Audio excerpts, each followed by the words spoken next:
Halo, salam jumpa teman-teman. Salam jumpa, salam sehat, dan salam satu tujuan teman-teman. Jangan lupa kita ini lagi di kebun jagung lagi ya. Ini berapa hari nggak kesini teman-teman, karena sibuk di luar sana ya. Jadi sore ini kita keliling di kebun jagung ini supaya kita melihat adanya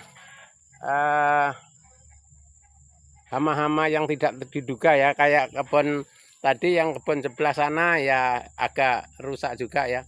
Mudah-mudahan di sini alhamdulillah teman-teman, karena bawahnya agak bersih dan juga tunggul-tunggul nggak ada, agak jauh dari sungai ini ya. Jadi jangan lupa teman-teman subscribe, komen, dan tekan tombol loncengnya supaya bisa menyimak channel Wiratadaya ya, selalu menginformasikan untuk bidang pertanian jagung dan pertanian lain-lain, termasuk pisang, karet, dan sawit ya, termasuk cabai juga ya. Itu ya teman-teman ya, jangan segan-segan untuk menyimak dan jangan bosan kalau untuk channel Wiratadaya ini selalu mampir ke tempat kalian ya, karena kita mau ngasih informasi untuk pertanian yang artinya pertanian teman-teman yang modalnya belum maksimal ya.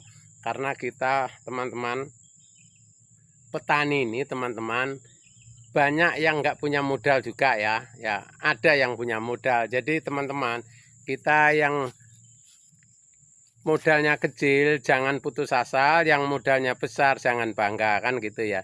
Artinya kita ini tani ini nggak ada orang pinter teman-teman, yang pinter itu rajin dan telaten dan kena nasib kita ya. Jadi kalau yang modal kecil ya artinya bisa nanam jagung misalkan 2 hektar atau 3 hektar, lainnya nanam pisang. Tapi kalau model yang modalnya besar bisa nanam jagung sampai puluhan hektar gitu ya. Karena kerja di Kalimantan ini teman-teman, modal itu sambil berjalan, tidak modal langsung gel gitu loh. Karena kebanyakan yang petani di sini itu orang pendatang teman-teman ya, orang perantau-perantau semua yang dari Jawa ya. Walaupun yang di sini udah berpuluh tahun juga, baru taninya baru berapa tahun ini ada juga. Yang dari awal sampai sekarang tani sukses sudah banyak teman-teman ya. Jadi teman-teman yang khususnya teman-teman perantau yang mau tetap domisili di Kalimantan, berjuanglah untuk tani supaya untuk masa depan anak cucu kita ini cerah ya. Jadi kalau kita hanya sebatas mencari pekerjaan, itu ada batasnya teman-teman ya, ada batasnya. Artinya kalau tenaga kita sudah nggak maksimal berarti kita udah nggak dipakai orang ya. Tapi kalau kita tani sendiri, walaupun kita sudah tua kayak saya ini, masih bisa kerja di pertanian kita sendiri teman-teman.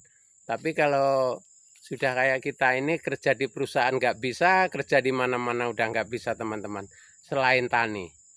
Nah, itu makanya kita imbaukan sama teman-teman yang khususnya belum tua ya, persiaplah untuk jadi orang tua dan persiaplah untuk masa depan. Nah, artinya siapan itu jangan takut capek teman-teman ya. Kita apa adanya tani ini kita perkuat ya, kita maju tani ya. Artinya jangan bosan-bosan kalau melihat ocehan-ocehan orang tani, karena ocehan orang tani ini menjanjikan teman-teman ya. Biar Pak Presiden kalau enggak makannya orang kayak beras kayak lain-lain kan dari tani semua teman-teman ya. Jadi kita yang orang merasa modalnya minim teman-teman, mari kita bertani, nanam apa aja ya. Misalkan pisang dan jagung, lain-lain itu bisa. Yang penting jangan terlalu kita ambisi untuk mencari utangan untuk tani. Karena gini, kita tani ini teman-teman, kita bisa bikin gemuk, bisa bikin buah lebat, bisa bikin subur, tapi harga kita tidak bisa teman-teman menentukan, karena harga itu bisa naik bisa turun. Contohnya kayak sekarang kita panen ini kemarin harga 5.000, sekarang yang itu ada teman saya panen itu sekarang ini udah 6.000 ya, 6.000. Tapi nanti mungkin sebulan lagi bisa turun lagi 5.000 gitu ya. Jadi kita fokus saja, modal kecil tapi maksimal ya teman-teman ya. Jangan sampai kita gaspol ya. Karena saya pernah teman-teman untuk berapa tahun yang dulu ya, tahun 2016-17 saya nanam jagung sampai berapa, sekitar 10 hektar teman-teman ya. 10 hektar itu utang kita lebih banyak teman-teman. Waktu itu jagungnya rusak dimakan babi sama monyet, jadi kita sehingga sampai punya utang itu puluhan juta juga yang tidak kebayar. Karena tengkulak zaman sekarang teman-teman, kalian mau nanam jagung berapa dikasih uang itu, cuman kita nanti bagian enggak kalau sudah panen gitu ya. Jadi kita ingat itu bagian atau enggak kalau sudah panen, karena kita terutama sekarang bibit udah mahal, terus pupuk kita dari tengkulak dibelikan ya, karung, terpal, semua ditanggung ya. Cuman nanti giliran panen, kalau kita panen kita musimnya panas ya lumayan teman-teman, kita dikasih harga tinggi, kadar airnya kan lumayan tinggi ya, jadi nggak sia-sia walaupun kita kerjanya berat, tapi harga tetap tinggi kalau musim panas karena keringnya terjamin teman-teman. Beda kalau kita yang musim kemarin saya panen itu harganya cuma 5.000 karena masih lembab teman-teman, kita maklum aja karena pas bulan 12 kita panen ya. Itu pas bulan 12 kita panen, jagung lembab, akhirnya harga menurun ya. Itu ya, jadi nasibnya orang baik untuk tahun ini yang nanam banyak, seperti ada teman saya Pak Kasdan, Pak Agus, ada Pak Widodo, apa itu lumayan panennya teman-teman ya, nanamnya lebar.